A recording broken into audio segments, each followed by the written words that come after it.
Break के बाद आप सभी दर्शकों का स्वागत है। चलिए अब रुख करते हैं अगली कड़ी की ओर।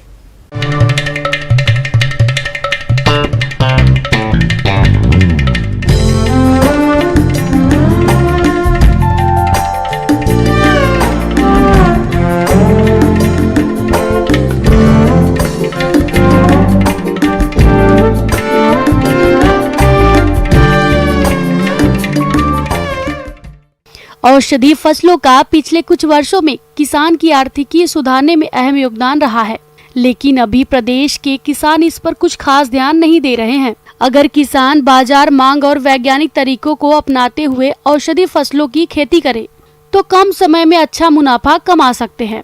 तो चलिए औषधि फसलों की खेती के बारे में विस्तार से जानते हैं कृषि वैज्ञानिक डॉक्टर कौशल कुमार से।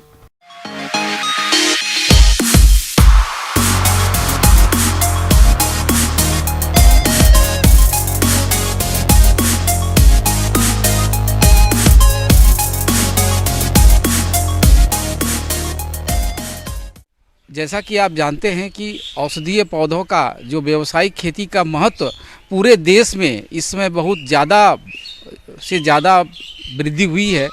इसका कारण है कि इसकी जो गुणवत्ता है वो उसमें कोई प्रकार की दुष्प्रभाव नहीं होता और इसके जो एफिकेसी है, जो गुण है, वो काफ़ी कारगर हो रहे हैं।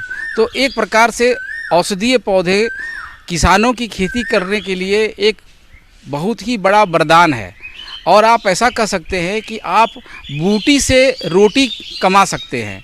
यानी औषधीय पौधों की खेती करके आप अपनी आजीविका पूरी तरह से चला सकते हैं।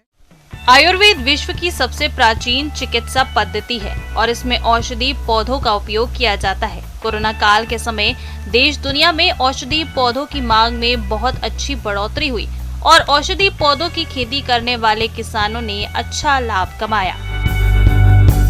भारत के अधिकांश किसान पारंपरिक फसलों के उत्पादन से जुड़े हुए हैं और अपने खेतों में गेहूं, चावल, मक्का, गन्ना, सरसों, मूंगफली आदि की बुआई करते हैं, जबकि औषधि फसलों में सर्पगंधा, अश्वगंधा, ब्राह्मी, कालमेघ, कौच, शतावरी, सहजन में औषधि पौधों की खेती से किसान प्रति इकाई क्षेत्र से ज्यादा आमदनी कमा सकते हैं।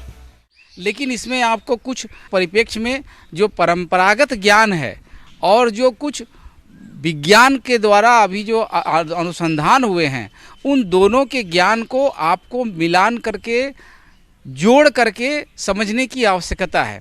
क्योंकि औषधीय पौधों की जब भी हम खेती करते हैं तो उसकी गुणवत्ता ऐसी होनी चाहिए कि उसकी जो एफिकेसी है, जो उसका प्रभाव है, वो बिल्कुल बना हुआ रहे और जो क्वालिटी पैरामीटर है उस पर खरा उतरे।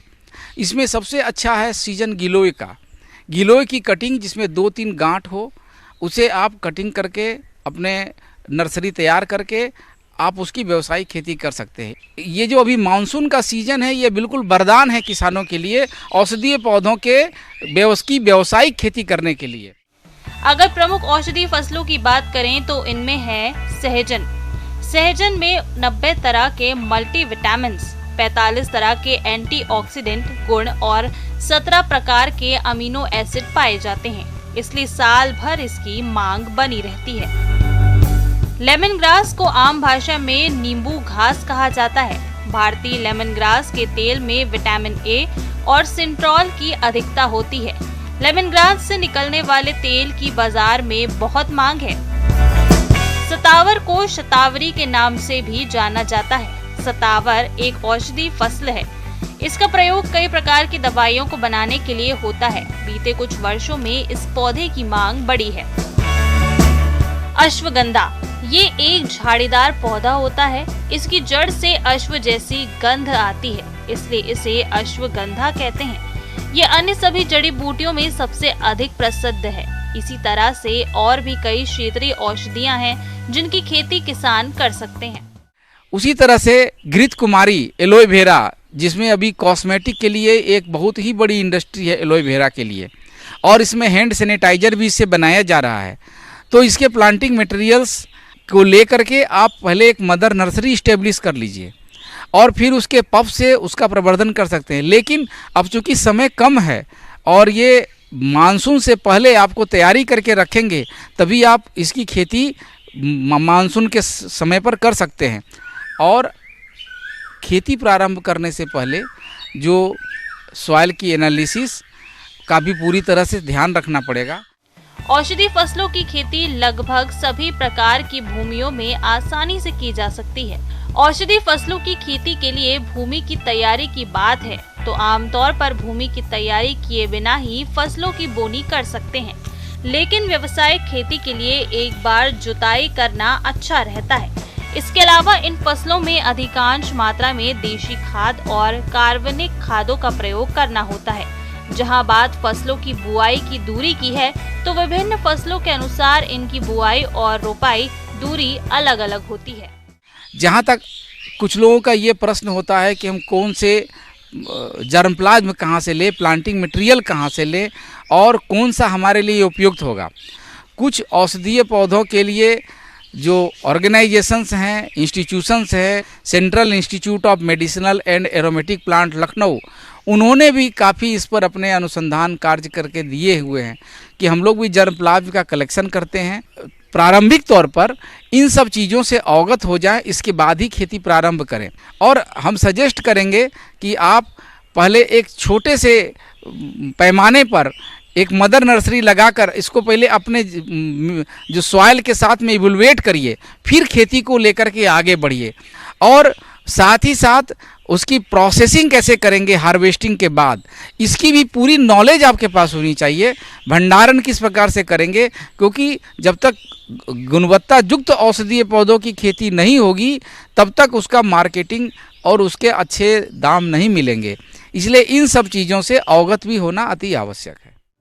इनकी खेती में अधिक लागत भी नहीं लगानी पड़ती है, साथ ही फसलों की देखरेख और प्रबंधन पर उतना ध्यान नहीं देना पड़ता जितना कि पारंपरिक फसलों पर देना पड़ता है। औषधि फसलों की खेती से न केवल मृदा स्वास्थ्य में सुधार होता है बल्कि इनके उपभोग से मानव भी कई बीमारियों से अपना बचाव कर सकता है। किसान भाइयों से ये भी मैं अनुरोध करूंगा कि अगर आपको औषधीय पौधों से या सुगंधित पौधों से के विषय में कोई भी किसी भी प्रकार की जानकारी प्राप्त करनी है तो आपका हम सहर्ष स्वागत करते हैं और आपको हम सही मार्गदर्शन करने की कोशिश करेंगे ताकि आप औषधीय पौधों की व्यावसायिक खेती करके आप अपनी आजीविका के साथ साथ राष्ट्र को एक गुणवत्ता युक्त औषधीय उत्पाद दे सकते हैं और इस क्षेत्र में आप आगे अग्रता आगे और भी है।